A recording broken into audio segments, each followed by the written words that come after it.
Marxist communist கட்சியின் பொதுச் செயலாளர் சீதாராம் யெச்சூரி காலமானார். இது தொடர்பாக பேச மார்க்சிஸ்ட் கம்யூனிஸ்ட் கட்சியின் மூத்த தலைவர் சிந்தன் அவர்கள் நம்மோடு இணைப்பில் இருக்கிறார். சார் வணக்கம்.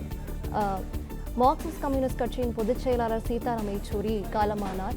இது தொடர்பான உங்களுடைய இரங்கல் குறிப்பை நீங்க பகிரலாம் சார். பொதுச் செயலாளருடைய மரணம் ஒரு கடுமையான செய்தியா வந்திருக்கு. கடந்த ஆகஸ்ட் மாதத்திலேயே அவர் மருத்துவமனையில் அனுமதிக்கப்பட்டாரு. கண் அறுவை சிகிச்சை செய்யும் போது அவருக்கு இருமல் அதிகமா இருக்குங்கிறதுனால மருத்துவர் ஆலோசனையின் பேர்ல டெல்லி எய்ம்ஸ் மருத்துவமனையில சேர்த்தோம்.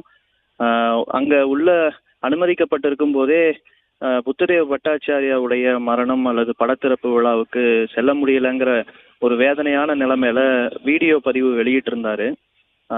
அவர் வந்துருவாருங்கிற நம்பிக்கை அந்த வீடியோ கொடுத்தது. ஏன்னா அதுல அவர் தேறி வருகிறார் என்பது எல்லாருக்குமே தெரிஞ்சது. நாங்களும் மருத்துவர்கள் எல்லா விதமான மருத்துவர்களும் ஒருங்கிணைந்து சிகிச்சை தரும்போது அவர் மீண்டு வந்துருவாருங்கிற நம்பிக்கையோட தான் இருந்தோம். ஆனா அந்த நிலைமை தொடரல. மீண்டும் அவருக்கு வென்டிலேட்டர் சப்போர்ட் வைக்க வேண்டிய நிலைமை வந்தது.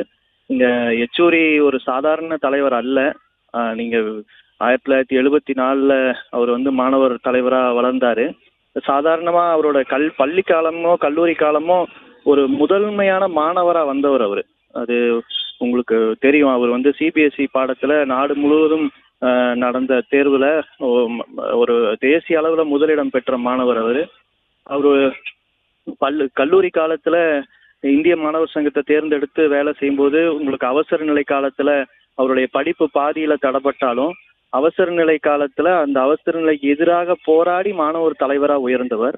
இந்திரா காந்தி முன்னிலையிலேயே மாணவர்களுடைய அறிக்கையை, இந்திரா காந்தி மன்னிப்பு கேட்க வேண்டும் என்ற அறிக்கையை வாசிச்சு மிக பிரபலமான அந்த நிகழ்வு எல்லாரும் படமா பார்த்திருக்கோம்.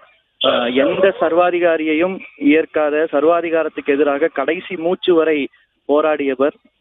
இந்துத்துவ சக்திகளுடைய ஆபத்துக்கு எதிராக ஒரு ஒரு அணிச்சேர்க்கையை உருவாக்குவதில் எப்போதும் முன்னின்றவர். கடைசியா இந்தியா கூட்டணி வரைக்கும் அத்தனையிலே முன்னின்ற தலைவர்.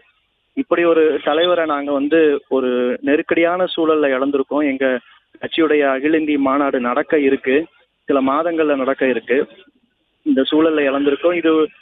இது இயல்பா ஏத்துக்க முடியாத ஒண்ணு. ஏதோ எங்க கட்சிக்குன்னு இல்லை, இந்திய நாட்டிற்கு, இந்தியாவில் யாரெல்லாம் ஒரு வளர்ச்சியை நேசிக்கிறார்களோ, ஒரு முன்னேற்றத்தை நேசிக்கிறார்களோ, அடுத்த தலைமுறைக்கு சிறந்த இந்தியாவை வழங்க வேண்டும் என்று நினைக்கிறார்களோ எல்லோருக்குமே ஒரு பெரும் இழப்பாக இந்த செய்தி வந்திருக்கு. இந்த நேரத்துல இந்த தமிழக மக்களுக்கு நாங்கள் அவருடைய லட்சியத்தோடு அவருடைய வாழ்க்கையை நாங்கள் பின்பற்றி நடப்போம் என்கிற உறுதியை நாங்கள் இந்த நேரத்தில் தெரிவிச்சுக்கிறோம்.